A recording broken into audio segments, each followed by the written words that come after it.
Mheshimiwa Baba Luko, kaimu mkurugenzi kitengo cha mawasiliano cha Baraza la Maaskofu Katoliki Tanzania, ambayo ni kurugenzi mojawapo ambazo ziko katika baraza letu, wakurugenzi wa mawasiliano kutoka majimbo na wakurugenzi wa vyombo vya mawasiliano kutoka majimbo mbalimbali, lakini natambua pia kutoka kwenye vyombo ambavyo viko chini ya mashirika ya kitawa. Karibuni sana katika mkutano wenu huu wa mwaka ambao kadiri ya maelezo ambayo yamekwisha kutolewa na kaimu mkurugenzi, lengo ni kufanya tathmini ya shughuli zote ambazo zinaendelea za mawasiliano katika majimbo yetu na katika vyombo vyetu vya mawasiliano. Lakini vile vile lengo lingine ni kujuzana mambo mbalimbali ambayo yanaendelea yanayohusiana na mawasiliano.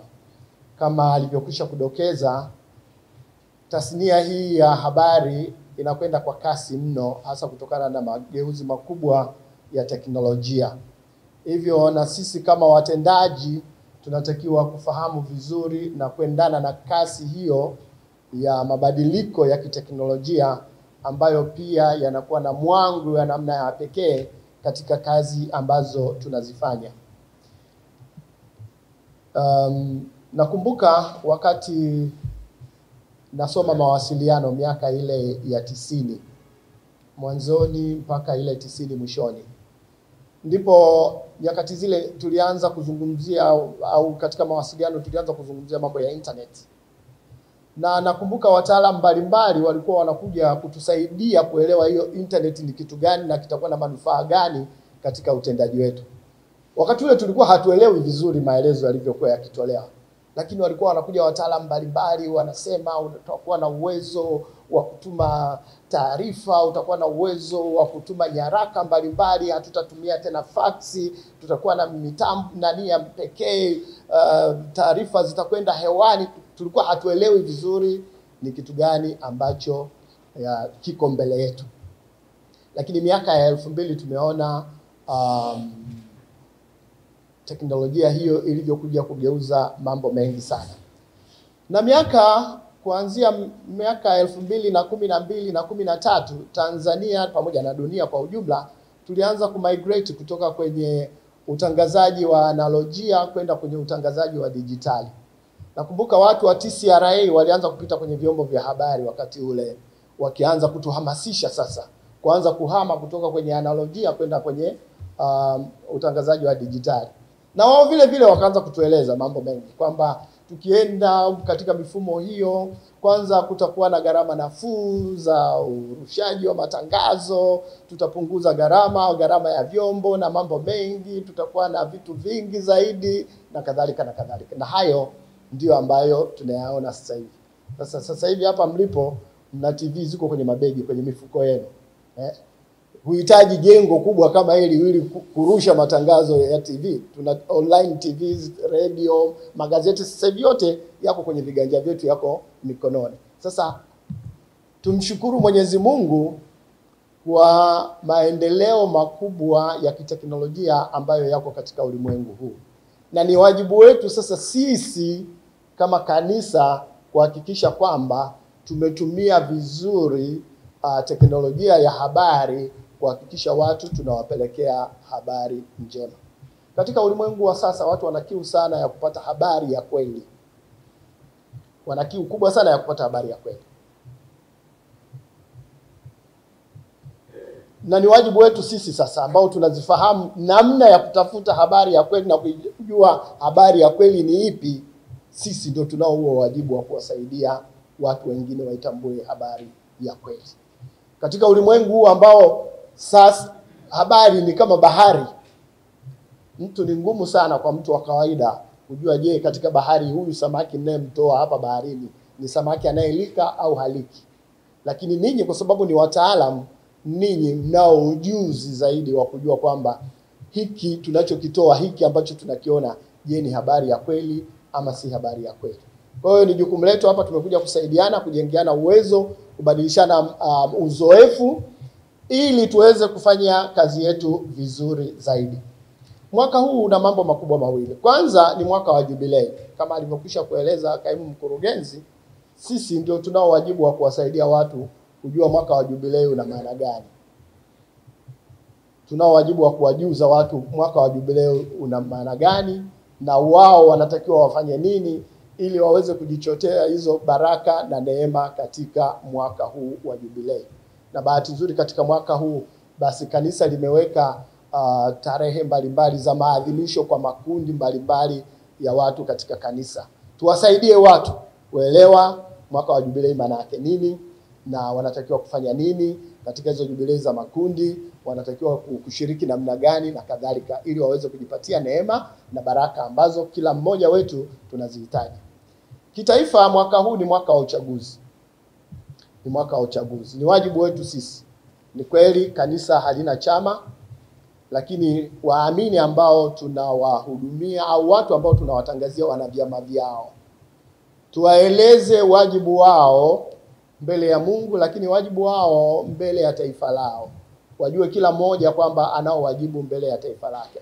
Kila mmoja wetu anatakiwa kushiriki kikamilifu katika mchakato mzima wa uchaguzi unaokuja. Kwanza kwa kujiandikisha ili aweze kutumia, kila mmoja wetu aweze kutumia haki aliyonayo ya kikatiba ya kuchagua viongozi wanaofaa na anaowataka kwa ajili ya maendeleo ya taifa letu. Kwa hiyo tunao wajibu mkubwa sisi kama waandishi kama au wamiliki au watu ambao tunasimamia vyombo vya mawasiliano. Vyombo hivi vina uwezo mkubwa sana. Vina uwezo mkubwa sana. Kwenye ule waraka uliotolewa Intermerifica ambao ni waraka unaohusu mawasiliano uliotolewa na Mtaguso wa Pili wa Vatican, kipindi kile ulizungumzia umuhimu na nguvu kubwa ya vyombo vya mawasiliano. Na nyakati zile, wakati waraka ule unatolewa, vyombo vya mawasiliano vilionekana kama ni magazeti au vitabu, televisheni. Wakati ule labda kama zilikuwepo, labda ilikuwa ndio inasikika kwamba iko mahali fulani au itaanzishwa, lakini redio ndio vilikuwa vyombo vyenye nguvu ambavyo vilikuwa vipo na vinatumika. Sasa tuko katika ulimwengu huu sasa hivi, kama nilivyosema, tuko baharini, yani vyombo vya mawasiliano sasa hivi ni utitiri. Ya magazeti, televisheni, redio, vyote hivyo vimeunganishwa sasa kwenye chombo kimoja. Na vyombo vya mawasiliano tunavyo viganjani. Kila mmoja sasa hivi amekuwa ni mtangazaji, na kila mmoja sasa hivi mahali popote pale anaweza akarusha akawasiliana na watu. Kwa hiyo ni wajibu wetu sisi kuhakikisha kwamba vyombo hivi tunavitumia vizuri. Vyombo hivi tusipovitumia vizuri vinaweza vikawa ni vyombo vya maangamizi, iwe katika jamii, katika maadili, katika kuvunja amani. Lakini vyombo hivi tukivitumia vizuri ni vyombo ambavyo vitasaidia kuwajenga watu katika umoja, mshikamano na upendo. Sisi kama wanahabari wa kanisa tuvitumie vyombo hivi vizuri ili tulete umoja, mshikamano, upendo katika jamii. Lakini kwa namna ya pekee sisi, kwa sababu ni watangazaji au wanahabari wa kanisa, tuhakikishe kwamba tunavitumia vyombo hivi vema ili kuwapelekea watu habari njema. Kama nilivyosema, ulimwengu wa sasa una utitiri wa vyombo vya mawasiliano, na watu wengi ambao wana nia ovu ndani ya kanisa au nje ya kanisa wanavitumia vyombo hivi kuhakikisha kwamba wanawaondoa kondoo au wanawafundisha watu mafundisho yaliyopotofu. Ni wajibu wetu sisi kuhakikisha kwamba tunavitumia vyombo vyetu kuhakikisha watu wanapata mafundisho yaliyo halisi ya kanisa. Ni wajibu wetu sisi kuhakikisha kwamba watu katika vyombo vyetu vya mawasiliano wanapata mafundisho halisi ya kanisa. Tutawachanganya watu sana katika redio zetu za kanisa, kwa mfano tukianza kuwaingiza watu wengine wa madhehebu mengine ambao hawana tuseme teolojia ile tunayofundisha, wakaanza kufundisha mambo yao, tutakuwa tunawachanganya watu. Tuhakikishe kwamba redio zetu za kanisa zinafundisha kile ambacho kanisa linafundisha, ili tuwasaidie watu kuelewa vema ni nini imani Katoliki na ni nini ni nje ya imani Katoliki. Wiki chache zilizopita Vatican ilitoa takwimu za idadi ya Wakristo wa Katoliki ulimwenguni. Idadi ya Wakristo wa Katoliki ulimwenguni sasa hivi ni bilioni 1.4. Mwaka 2022 waamini wa Katoliki duniani walikuwa bilioni 1.2. Kwa hiyo katika kipindi hiki cha miaka mitatu, ina maana kwamba idadi imeongezeka mpaka tumefika bilioni 1.4. Na huku kwetu Afrika ndiko kwenye ongezeko kubwa. Na nchi ambazo zinaonyesha kukua kwa Ukatoliki kwa namna ya pekee ni nchi ya Kongo, Nigeria, Uganda, Tanzania na Kenya. Ndiko ambako Ukatoliki unakuwa kwa namna ya pekee. Ukitazama Tanzania, ukuaji wa Ukatoliki Tanzania umechangiwa kwa namna ya pekee na uwepo wa vyombo vya habari.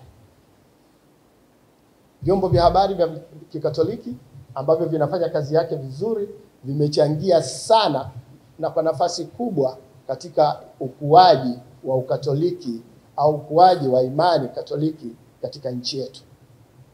Kwa hiyo tuendelee kuvitumia vyombo hivi vizuri, tuendelee kuwasaidia watu kuelewa imani Katoliki vizuri ili watu waishi imani yao.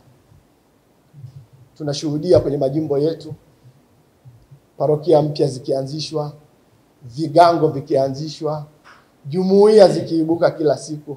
Haya yote yanatokana na kazi nzuri ambayo mnaifanya ninyi waandishi wa habari katika majimbo yenu na katika vyombo vyenu ambavyo mnavisimamia.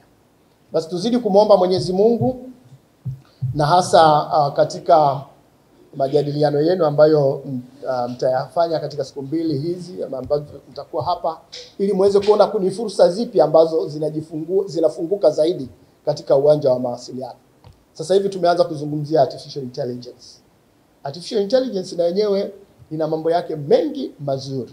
Lakini vile vile tujue kuna watu wenye nia mbaya ambao watatumia artificial intelligence ili kuhakikisha kwamba wanapenyeza mafundisho yao ambayo pengine yatakwenda kinyume hata na imani zetu. Kwa hiyo sisi lazima tuwe mstari wa mbele kuhakikisha kwamba tunatumia vizuri maendeleo haya ya teknolojia ili kuhakikisha kwamba tunawapelekea watu mambo yaliyo msingi yatakayoyafanya waamini wetu na wale wengine wenye mapenzi mema waweze kuishi imani yao vizuri. Baada ya kusema hayo, niseme karibuni sana na niwatakie kila laheri katika mkutano wenu huu wa siku mbili ambapo mtafanya tathmini, lakini vile vile mtabadilishana mang'amuzi mbalimbali yanayohusiana na utendaji wenu katika utendaji wenu wa kila siku huko mliko. Mungu awabariki sana na karibuni sana.